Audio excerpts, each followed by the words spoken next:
Assalomu alaykum hurmatli obunachilar. Bugun yashirni oldini olish to'g'risida video qilamiz. Uning uchun bizga kerak bo'ladi mana oq tosh, achchiq tosh, kechiringizlar, achchiq tosh pudrasidan bitta glitserin, ikkita spirt va ikkita yod kerak bo'ladi. Va mana bunda idish kerak bo'ladi. Şu yashirni oldini olish uchun kerak bo'ladigan sprey tayyorlaymiz. Buning uchun mana shularni bir-biriga qo'shib turib, shu bakarashkaga quyamizda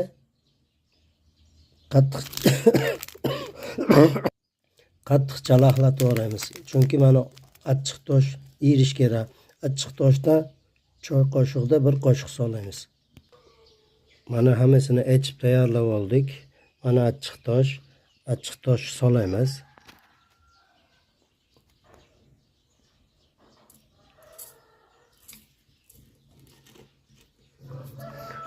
Yod quyamiz.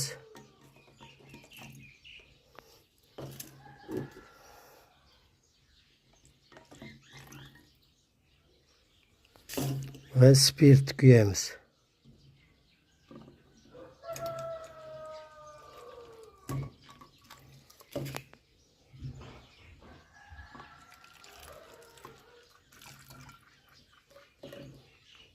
Glitserinni quyamiz.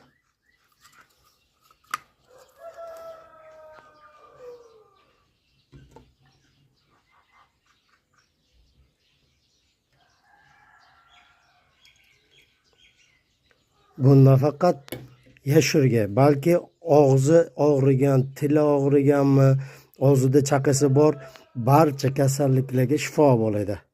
Endi buni yaxshilab aralashtirib ishlatishga tayyor bo'ladi. Mana tayyorlab oldik. Ichidagi achchiq tosh yaxshi erishligi uchun ozgina suv ham quyib yubordim. Achchiq tosh erimasa bo'lmaydi. Mana endi mana shu holatda yaxshilab aralashtirib achchiq toshni eritib berishimiz kerak. Mana aralashtirib oldik. Endi mana shu holatda tumshug'iga sepamiz.